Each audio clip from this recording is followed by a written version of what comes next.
children, welcome you all to this session. In this session we are going to see exercise 2.2 part 2 and exercise 2.3 from chapter whole numbers. Before we get into that, let's see our homework sums. Let us check the answers. Exercise 2.2, question 2, subdivision A. The answer is 1,76,800. Question B, 16,600. Question C, 2,91,000. Third question, C section. 81,26,500. In subdivision D, 1,92,25,000. I hope everyone got the correct answer. Good. We'll move on to the next one. Next, the fourth question. Find the product using suitable properties. Once again, here we are going to use distributive property of multiplication over addition. So, how to do this? Can we expand this 103 in terms of hundreds? Yes. 103 is equal to 100 plus 3. Let us see how to use that. See, 738 into 100 plus 3. After this, what we are going to do? 738 into 100 plus 738 into 3. Why we are doing this so? Because multiplying with 103 is little difficult. We are going to expand 103 and finding out the answer. You can ask me that whether 738 into 103 as a usual multiplication if you are doing, are we going to get a wrong answer? No, not certainly. Then also you will get the correct answer. But here in the question they've given, find the product using suitable properties. If you are getting the question like this, it is compulsory that you have to use the property. Otherwise, you won't get mark even if your answer is correct. So, please follow the question and then proceed. Now, 738 into 100 plus 738 into 3. The first pair, what is the answer? Yes, just add 2 zeros with 738. In the second pair, multiply 3 with this.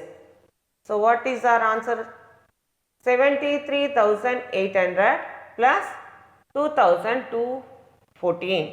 When you add, you will get it as 76,014.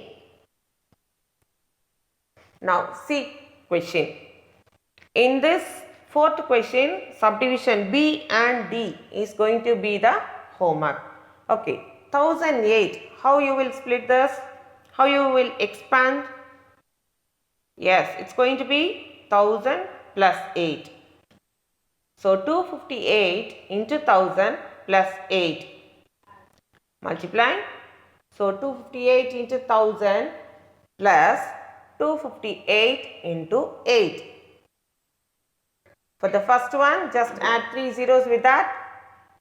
So, it's going to be 2,58,000 plus 2,064 and your answer is 2,60,064. Next, fifth question. Here we are going to do as a statement sum.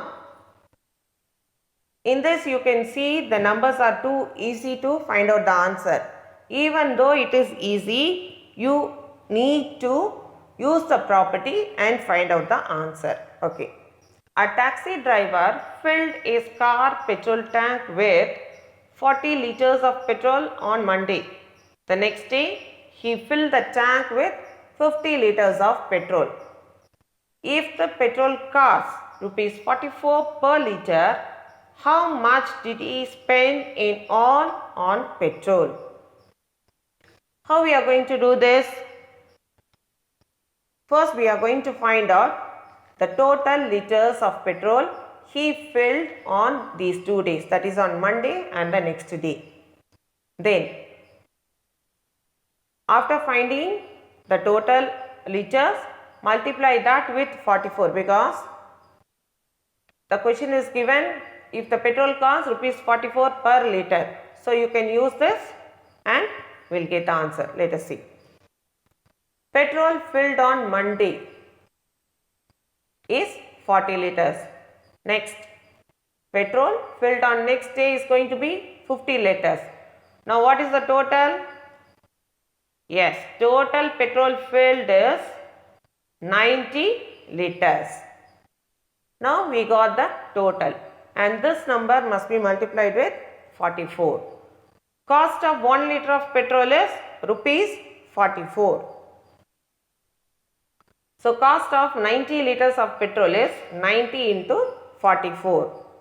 Here usually how we used to write the answer, 10 is there, add 10 with the product of 9 into 44. Instead of doing that, use the property. How? 90 into 40 plus 4. Then 90 into 40 plus 90 into 4. Which property we are using here? Yes, it is distributive property of multiplication over addition. So which will give you the answer as 3600 plus 360, that is nothing but 3960 rupees. The cost of 90 liters petrol is rupees 3960. Next, question 6. A vendor supplies 32 liters of milk to a hotel in the morning and 68 liters of milk in the evening. If the milk costs rupees 15 per liter, how much money is due to the vendor per day? So this is also like the fifth sum. We will find the total liters of milk, then multiply that with 15. Supply of milk in the morning. How much it is? 32 liters. Supply of milk in the evening is 68 liters. Now what is the total? Yes, it is 100 liters. Per day he is supplying, the vendor supplying 100 liters of milk. Total supply of milk is 100 liters. Now cost of 1 liter of milk is rupees 15. So cost of 100 liters of milk is nothing but 100 into 15. Again, you can get the answer very easily, but you are not supposed to do. Use the property, that is 100 into 10 plus 5, which is nothing but 100 into 10 plus 100 into 5.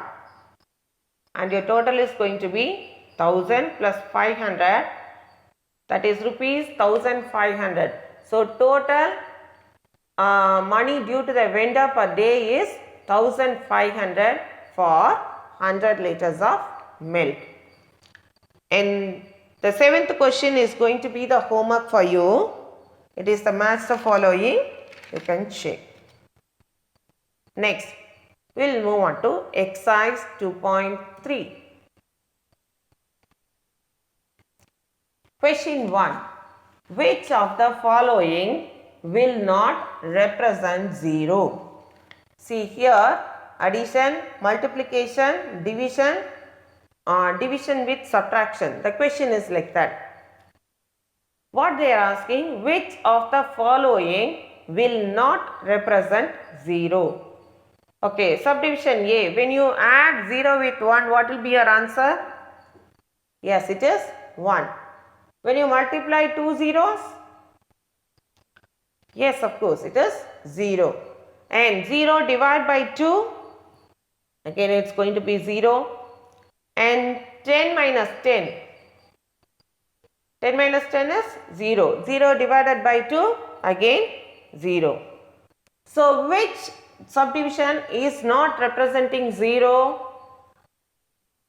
Yes, question, subdivision A does not represent 0. Question 2. If the product of two whole numbers is 0, can we say that one or both of them will be 0? Justify through examples. Product of two whole numbers. So, the whole number starts from 0, 1, 2, 3 and so on. So, apart from except 0, if you multiply any two numbers, you will get another number, that is also will be a whole number. So, just think about with 0. Product of two numbers. If one number is going to be 0, so what will be your product? Obviously, it is 0. If both the numbers are going to be 0, then also you will get 0 only. So, how we are going to show this? Through example. Yes, if we multiply any number with 0, then the product will be 0. Example, you can take 2 or 5 or 9 with 0. Whatever number it is, it's going to be 0 only. Next, if both numbers are 0, then the product will also be 0. Yes, 0 into 0 will be 0 only. Yes. Next, third question. If the product of two whole numbers is 1, can we say that one or both of them will be 1? Justify through examples. When we will get the product as 1? Yes, when we multiply 1 and 1 only. And suppose if one of the number is 1, the other number is going to be any whole number. Will you get the answer as 1 only? No. Let us see. If only one number be 1, then the product cannot be 1. Obviously, you will get the same number which you are multiplying with 1. That is 5 ones are 5, 4 ones are 4, 8 ones are 8. Let it be any number of digit with 1 will give you the same number. It won't give you the answer as 1. If both numbers are 1 means yes, then the product is 1 only. That is 1 ones are 1. Okay children? Okay, let us move on to question 4. Find using distributive property. In this, the first question is 728 into 101. This is like the last exercise 2.2. So, 101 can be written as 100 plus 1. Then 728 into 100 plus 728 into 1. The first pair of numbers will give you the answer as 72,800 plus 728. So, the total is going to be 73,528. Now, next question C. So, B is going to be your homework. 824 into 25. Here we don't have any hundreds. So, how we are going to do? Yes, you can take this 25 as 20 plus 5, which is nothing but 824 into 20 plus 824 into 5. And your answer is 16,480 plus 4,120, which is going to give you as 20,600. And in this exercise, the rest of the sum D and E. Fourth question, B, D, E is going to be the homework. And the last sum, question 5, study the pattern. Can you just get the answer for this? It is very simple, the pattern of numbers. You will get the answer surely once you look into that. So that's all for this chapter. So far now we completed 2 chapters. I want everyone to be thorough with these 2 chapters. In the next session, we are going to continue with 3rd chapter. Please do your homework and practice. Thank you, children.